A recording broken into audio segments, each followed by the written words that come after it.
छत्ता तेरे राज में धक धक धरती होए, जित जित घोड़ा मुख करे तित तित फतेह होए। दोस्तों, इतिहास में कई ऐसे नाम हैं जो धुंधले हो चुके हैं, या शायद हम ही उनके विषय में पढ़ने और जानने का प्रयास नहीं करते। उन्हीं नामों में से एक है महाराजा छत्रसाल। दोस्तों, महाराजा छत्रसाल बुंदेला एक भारतीय शासक और बुंदेला राजपूत कबीले के सदस्य थे। ये इतिहास का वो नाम है जिसने मुगल साम्राज्य का विरोध किया और अपने शासनकाल के अंत तक बुंदेलखंड में अपना स्वतंत्र राज्य स्थापित किया। तो चलिए, आज हम इस वीडियो में इतिहास के महाप्रतापी महाराजा छत्रसाल के जीवन की कुछ महत्वपूर्ण बातों की चर्चा करते हैं। वीडियो शुरू करने से पहले हम आपसे रिक्वेस्ट करते हैं कि अगर आपने अभी तक चैनल को सब्सक्राइब नहीं किया है तो प्लीज सब्सक्राइब करके हमें अपना प्यारा सा सपोर्ट जरूर दें। चलिए आगे बढ़ते हैं। दोस्तों, बुंदेलखंड के शिवाजी के नाम से प्रख्यात छत्रसाल का जन्म ज्येष्ठ शुक्ल तृतीया संवत 1706 विक्रमी को एक पहाड़ी ग्राम में हुआ था। इस बहादुर वीर बालक की माता जी का नाम लाल कुंवरी था और पिताजी का नाम चंपत राय था। चंपत राय बड़े ही वीर और बहादुर व्यक्ति थे। चंपत राय के साथ युद्ध क्षेत्र में लाल कुंवरी भी साथ साथ रहती थी और अपने पति को उत्साहित करती रहती थी। गर्भस्थ शिशु छत्रसाल तलवारों की खनक और युद्ध की भयंकर मारकाट के बीच बड़े हुए। यही युद्ध के प्रभाव उनके जन्म लेने पर जीवन पर असर डालते रहे। माता लाल कुंवरी की धर्म व संस्कृति से संबंधित कहानियां बालक छत्रसाल को बहादुर बनाती रही। छत्रसाल के पिता चंपत राय मुगल विरोधी थे। उन्होंने मुगलों के खिलाफ बगावत करी हुई थी और लगातार युद्धों में व्यस्त रहते थे। मुगलों से युद्ध के दौरान छत्रसाल के पिता चंपत राय जब मुगल सेना से घिर गए तो उन्होंने अपनी पत्नी लाल कुंवरी के साथ अपने ही कटार से प्राण त्याग दिए, किंतु मुगलों के सामने झुकना स्वीकार नहीं किया। छत्रसाल की उम्र उस समय महज 14 वर्ष की थी। क्षेत्र में ही उनके पिता के अनेक दुश्मन थे जो उनके खून के प्यासे थे। इससे बचते हुए और युद्ध की कला सीखते हुए उन्होंने अपना बचपन बिताया। अपने बड़े भाई अंगद राय के साथ वह कुछ दिनों के लिए अपने मामा के घर रहे, किंतु उनके मन में सदैव मुगलों से बदला लेकर पितृऋण से मुक्त होने की अभिलाषा थी। बालक छत्रसाल मामा के यहाँ रहते हुए अस्त्र शस्त्रों के संचालन और युद्ध कला में पारंगत होते गए। अपने पिता के वचन को पूरा करने के लिए छत्रसाल ने पंवार वंश की कन्या देव कुंवरी से विवाह किया। बल भी ना हो ऐसे दोस्तों, जिसके पास कोई सैन्य बल अथवा धन बल भी ना हो, ऐसे नाबालिग व्यक्ति की मनोदशा की आप कल्पना कर सकते हैं। परंतु उसके पास था महान बुंदेला राजपूत वंश का शौर्य संस्कार, बहादुर माँ बाप का अदम्य साहस, माँ विंध्यवासिनी का आशीर्वाद और गहरा आत्मविश्वास। इसलिए वह टूटा नहीं, डूबा नहीं, बल्कि एक रास्ता निकाला।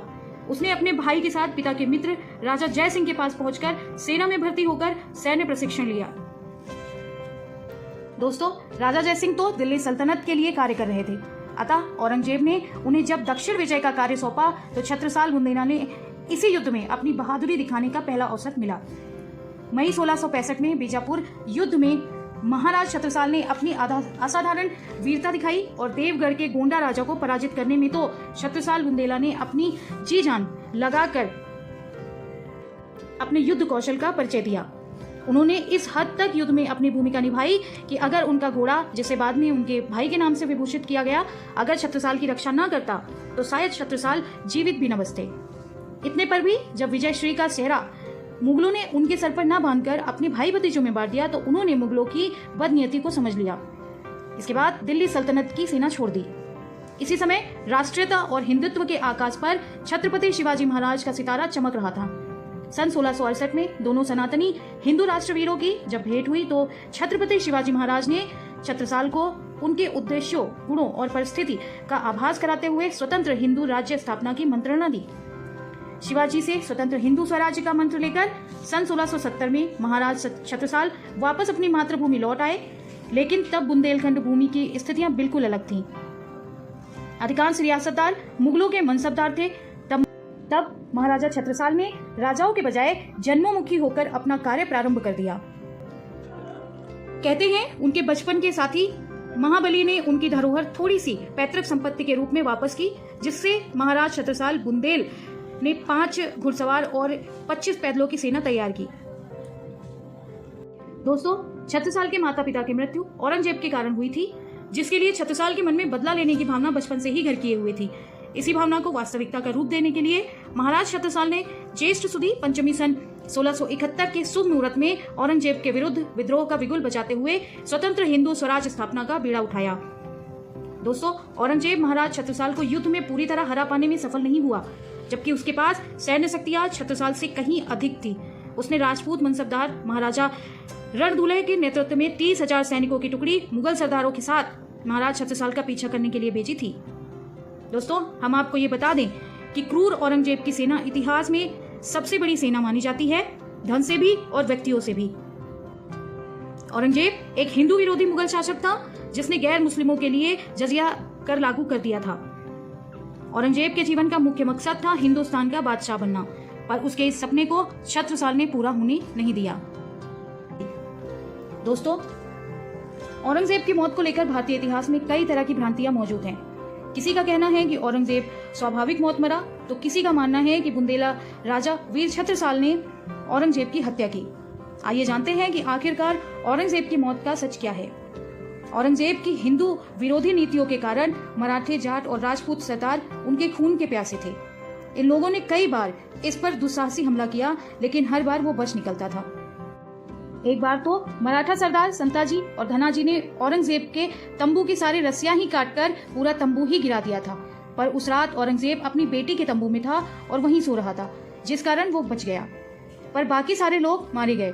इस अचानक हमले के बाद संताजी और धनाजी की ख्याति भी काफी बढ़ गई थी और मुस्लिमों में उनका भय व्याप्त हो गया था। मुस्लिमों में भय इस कदर भर गया था कि अगर कोई घोड़ा पानी नहीं पीता था तो मुगल घोड़े से कहते थे कि क्या तुमने संताजी और धनाजी को देख लिया है जो डर के मारे पानी नहीं पी रहे हो। इसी तरह बुंदेलखंड के वीर छत्रसाल ने सौगंध ली थी कि वो औरंगजेब को व्यक्तिगत युद्ध में अपनी तलवार से हराएंगे, और छत्रसाल ने ऐसे कई प्रयास भी किए, लेकिन वीर छत्रसाल के कई अथक प्रयासों के बाद भी वो सफल न हो पाए। उनके गुरु प्राणनाथ महाप्रभु जी ने उन्हें एक खास प्रकार के जहर से युक्त एक खंजर दिया और कहा कि इस खंजर से उस क्रूर औरंगजेब को पूरा नहीं मारना है, वरना वो तत्काल प्रभाव से मर जाएगा।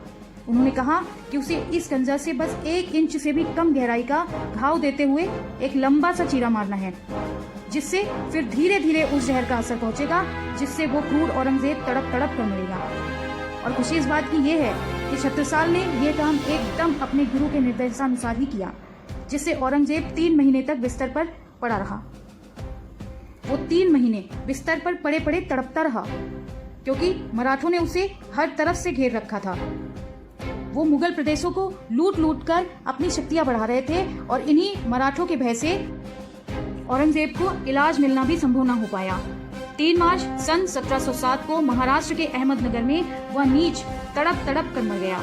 हिंदुस्तान का बादशाह बनने का सपना उसी की कब्र के साथ दफन हो गया।